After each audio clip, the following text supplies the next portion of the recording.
Hello, welcome to White Birch Tarot and Astrology. I will timestamp the tarot reading. I'm going to start out with a quick quote, and it's interesting because I picked the quote and then I drew the cards, and I feel like some of the cards reflect the meaning of the quote. I'm doing this for November 11th, 11/11. And this is a quote by someone named April Green. I wonder if that's her real name. And she said, "Let it go, then see what kind of magic returns in its place.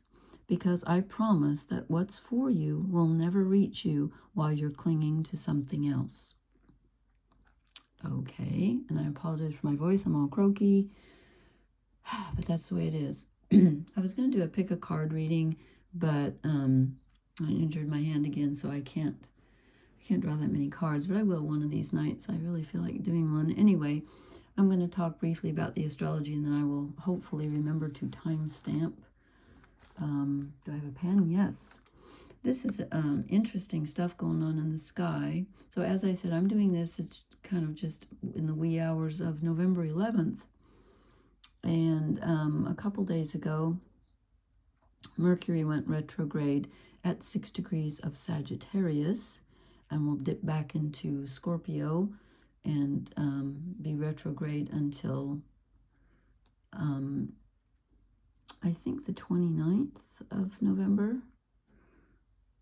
And Uranus has dipped back into Taurus at 29 degrees because Uranus is also retrograde, as are, as I said, Jupiter's just now going, but as are Saturn and Neptune and Chiron. So we have Mercury, Jupiter, Saturn, Uranus, Neptune, and Chiron, all retrograde. Yeah, so if you're feeling weird, I wouldn't be surprised. And now I forgot what I was talking about. I shouldn't have said that. This is really strange. Okay, so as I said, Mercury went retrograde a couple days ago at 6 degrees of Sagittarius, which is ruled by Jupiter. And today, on the 11th, Jupiter stations retrograde at 25 degrees of Cancer. Now, what I find really interesting is that this is 11/11, November 11th. So Jupiter stations for 11 days. Jupiter's going to be at 25 degrees of Cancer. And then we'll go direct on March 11th of 2026. So we got 4 11s in a row. I just thought that was weird. What does it mean? I have no idea. I don't know, but I thought it was interesting. So let's see, what have I written down here? So right now we have 2 planets in fire going retrograde, 3 in water, and 1 in earth, because Uranus just went from Gemini to Taurus, going retrograde. So what does that all mean? Well, Mercury, okay, let's start with Jupiter going retrograde in Cancer. So we think about our families, and we question beliefs, and what do we have faith in? Where do we find security? What's our notion of home, nurturing? It's not really a great time to make outer changes, but it's really good for examining inner beliefs and opinions and, you know, emotion. Since it's in Cancer, it's like, what's emotionally, what do you have faith in? What sustains you emotionally? And what did you not get when you were younger that you needed, and you think you have to get it from the outside, and, you know, those kinds of things. And why do you feel you need the things you need? Is it because you never got them? And then with Mercury just having gone retrograde a couple of days ago in Sagittarius, which is a sign that deals with beliefs because it's ruled by Jupiter, as I just said, now we examine thought patterns around our emotional beliefs. So it's emotional and intellectual revisiting and questioning at the same time. And if you think about it, you know, those two are so intimately connected, your thoughts and your feelings, I think. A lot of people say your thoughts come first. I think your emotions come first. Because think when you're a baby, you feel things before you even have cognitive or language ability. So anyway, I know they're intimately connected. And with Uranus in Taurus, that gives us a body connection. Even though Uranus is an outer planet, it's still important. It's bringing things to the collective, which of course affect us. And here in the U.S., we've had astounding governmental nonsense, which is a polite word for what I'd like to say. Okay, so let me timestamp this. I'm going to start with the reading. Okay, anyway, so this is the Mythic Tarot by Liz Green, and I drew the Cross of Truth just because, and I got an extra card, but I think it's an overall energy card. So I started with this is our energy at the time, the Three of Cups, which is normally a card of friendship and people offering help. But when I looked at it tonight, I felt like, yes, it's about what sustains us emotionally. She's on like the little rock in the middle of the sea, like, you know, what is she standing on? What's holding her up? She's got her helper here, who reminds me of, you know, they kind of look like the two lovers in the Lovers card. But she's got some help. This is her divine half, her other half. But tonight I felt like what she's doing is she's almost like she's calling in her helpers, or just people around her, or her, maybe even her old beliefs, her old emotions. And I feel like she's doing an inspection, and she's saying, okay, I'm going to see what do you always bring me in your cup? What do you bring me? What have you brought me? Could be past, present, and future, but she's looking in there, and I think she's going to make a decision about who is offering what. Who among these people, who are her true friends? And of course, there could be more than three, but the Three of Cups is also kind of an emotional, like you've reached a certain level, but it's time to do more work. And we have kind of what looks like an eclipse there, or perhaps a new moon. And I think I told you that on the new moon, let's see, the new moon is going to be at the tail end of Scorpio, and it will be opposite Uranus and conjunct Mercury. So that's going to be an interesting one. That's on the 19th of November, so I will post again. So here we are with emotional roll call, sort of inspection. And also what is the foundation? On what do I stand that's always here for me? It may feel small, but it's hopefully bigger than you think. Hopefully there's a nice firm foundation underneath that. And then I said, okay, what do we need? What do we move? I didn't ask what do we need to move away from. I said, what are we moving away from? Because I feel like right now, with all the outer planets doing their thing and being at the tail end of Pisces, Saturn and Neptune, and everything retrograde, choice, well, we have the choice how we respond, but you know, our choices are a little limited these days. Let's just put it that way. So I feel like this is Athena with her Sword of Truth, and she's saying, okay, you have to stand up, and you have to look at these, you know, these old swords that have hurt you. Swords are thoughts and beliefs, and you have to decide. You have to look at them truthfully and decide, okay, which ones have caused me to fall in a heap? Because some of these have to go. This isn't working. He doesn't look great. So she's saying, stand up and face the truth. Who's really on your side? What do you really need? Who do you need? And what do you need to get rid of? And then, actually, this card came out before I thought. It was an in-between thinking about what are we moving away from, and before I could think what do we need to move toward, this card came out, and I didn't know what to do with it because I wasn't thinking about it yet. So I'm calling it an overall energy card. And here we have what looks like a new moon again. It's the same moon. We have the Five of Pentacles, which is, you know, sometimes it's choosing to go the path alone, but it's also the card of this man who's walking out of his own palace and putting on the robe of a beggar. Now, he's usually doing it intentionally, but tonight I was feeling like, when I looked at it, I was kind of feeling like he has temporarily forgotten who he is. He's actually a king, I believe, but he's dressed as a beggar. And I was thinking, you know, this is where you have a stronger foundation than you think and a stronger identity. You know, we've had Chiron moving through Aries, which makes us question our self-identity and look at our wound that never heals, or, you know, where we're most wounded. We've had that for a long time. So I feel like he's in that energy of dealing with the wound and forgetting all the things he's done and all the things he has that sustain him. And he doesn't have to be so alone. He's kind of choosing it out of ignorance. And I don't mean you're stupid. I mean, there's something you've forgotten that needs to be rediscovered. Okay, then I said, what are we moving toward? And I get the Tower, which is generally the card of something sudden and unexpected happening. And yes, Uranus just moved back into Taurus, so we're going to have weather events, just all kinds of things that are unexpected around us.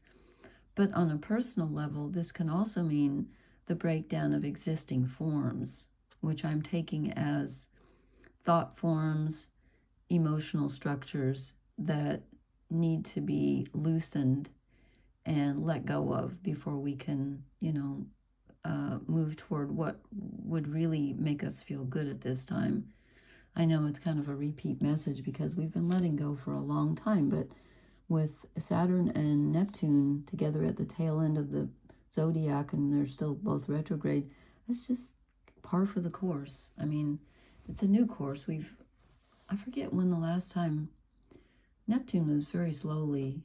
So what is it, like 100 and, I should remember, 180 years or so. I mean, so long. We're not going to, in our lifetime, obviously, we're not going to see Neptune retrograde in Pisces again, or even in Pisces again.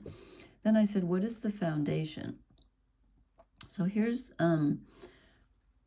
Athena again. She looks a little off kilter in this picture, but this is about picking up the sword of truth.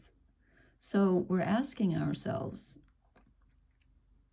what is really true? And when Saturn and Neptune are together at the tail end of Pisces, it can sometimes be difficult to discern that, because things can feel very, I almost said fishy-washy, I meant wishy-washy, but like, it's almost like you're looking at things in a mirror, or you're examining your life through a looking glass, which is an old way of saying, is that a telescope or a microscope? What's a looking glass? Alice through the looking glass. It just dawned on me, I don't know what that is. Is that spectacles? No. What have I just been transported to the 1800s? I'm making a spectacle of myself. I mean, glasses. There's something between us and the truth.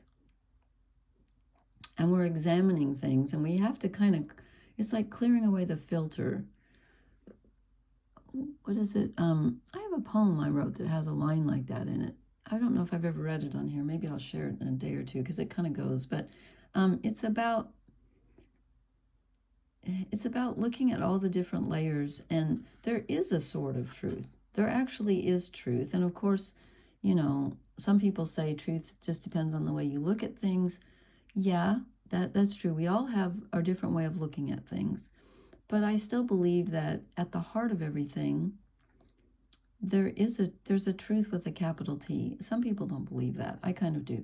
But for you, there's a truth that will set you free, a truth that will help you, and a truth that will tell you which direction to go in your life. You're not probably going to make the move right now, but probably next spring, when the planets start going forward and Saturn and Neptune conjunct again in Aries rather than being retrograde in Pisces, I think there's going to be more forward movement. But right now, it's about looking at things with the lens of scrutiny and trying to be focused on, you know, which one of these swords, do they all need to go? Or which ones are real and which ones aren't real? it's tricky. It's tricky energy. Again, it's like examining, you know, which one of you is a genuine friend? You know, what's the real deal here? And then for our blessings, I was really glad to get the first. I was like, really? And then I thought, oh, this is perfect. Sorry, the lights. Okay. We get the Six of Pentacles and the King of Pentacles together. And I think that's great because we need some earth energy here. And as I said, Uranus just dipped back into Taurus. But this is telling me that we have, things may feel kind of wonky right now, you know, with Mercury just gone retrograde and Jupiter gone retrograde. And that can cause all kinds of weird communications and delays and things. But with Jupiter in Cancer, it can also offer us some very real assessment and emotional knowledge. Like, you know, Pentacles are earth. Pentacles are things you can hold in your hands and they're real. So there's some very real energy, some very real gains to be made at this time. It's like an offering. He's offering. The king is offering. And it's about balance, yes, and finding out who's been, you know, who's been offering to you, who's been taking too much from you. You want to examine that. But also, there's like a divine offering here. It may not feel like it, but it is. We're being offered a chance here to re-examine things and adjust our course going forward. And it's a very real offer, which will make a difference in our lives because it's going to tell us what to go for. And here's the King of Pentacles who's holding in his hand, you know, this is, you know, we've kind of got Ram energy here for Aries, and then we've got Bull energy here for Taurus. So we have Earth, we have fire, but of course Pentacles are Earth. But he's the real deal. He says, look, this is available to you right now. This can change your life. So even though you feel like you don't have a lot of choices maybe, or you're kind of being forced to re-examine things and maybe you're tired of it, there's some very real coins here on offer.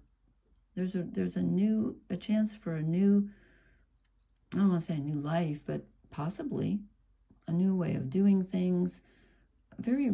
Something very real is on offer here from the universe with this chance of the two planets, Saturn and Neptune, at the tail end of the zodiac, getting ready to start a new cycle. We are really, you know, in a good position. It's tricky, it can be painful, it can be frightening, but it's very fruitful. Speaking of fruit, I drew one shadow card and one oracle card, and here's the fruit, the Seven of Cups. And again, this is kind of reminiscent of the Ten of Swords. This is about asking yourself, where have I been fooling myself? Which of these apples is fake? All of them? Just one? Some of them? I don't know. But this is about illusion.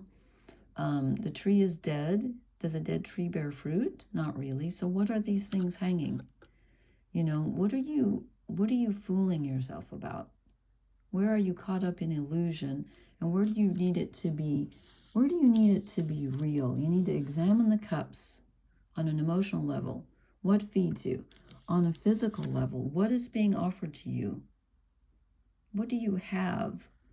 What do you have that you have forgotten about, or you're too frightened to see, or you don't even realize your strength and your nobility under that cloak? But it's there. Pentacles are there, okay? And then I drew one. Where'd it go? I lost my oracle card. Did I put my iPad on it? No. Okay, well, this is Welcome to My Life. Where did I put the card? Oh, it was a really good one. Where did I put it? Is it under the book? No. Oh, come on. You're kidding me. Is it at the bottom? No. Huh. What did I do? Hello. Well, if that doesn't beat all, I don't know what does. I lost the I lost the oracle card. That is just weird. Is it on the ground? Yes. Okay, there's a message there. Look on the ground. I don't know. I guess it fell. This is the Shaman's Dream, that newish deck I have. Dragon's Hoard, protecting the future. So this is about the future because Mercury's in Sagittarius. Jupiter rules Mercury. Jupiter rules Sagittarius. Sagittarius is all about the future. That's why the centaur with the bow and arrow is shooting toward the future. And that is weird because just tonight I was on the phone with my sister, and I don't even know why I remembered it, but I, for some reason, remembered when I was like 13 years old in school, and our gym teacher, which is our physical education teacher, brought to school, she rented bows and arrows, like real big ones, like the real ones, like the centaur has. And I picked up the bow, and I had a moment like the biggest deja vu I've ever had in my life. And I thought, oh my God, I have done this so many times. And then I had to realize the cruel truth. You can't do it with one hand. So I didn't get to shoot the arrow. Well, she helped, had somebody help me, but it wasn't the same. I was really mad. Anyway, be that as it may, we are headed for the future. So this says protecting the future, legacy, and true riches. Yes, this is all about truth. I'm just going to read one paragraph. The dragon guards the legacy of the future. All who come empty-handed or to fill only their own pockets with gold lie in a dusty heap of bones. You have been allowed entrance by virtue of your kindness or your spiritual practice or sheer luck. Consider as well that your present, this moment, is the future to the dragon. You may be the one we have all been waiting for, so do not hesitate to take what bequest has been reserved for you since the beginning of time. Yes, that is about discovering what you truly want and what is truly yours and genuine. That's the word. When I was thinking of this, I thought genuine, and then it's echoed in this card. So we're headed for the truth, and that's a good thing. So first we have to discover what is not true, right? Okay, thank you so much for listening. Please hit the like, share, and subscribe buttons. Please leave me a comment. I appreciate you. Blessings. Good night.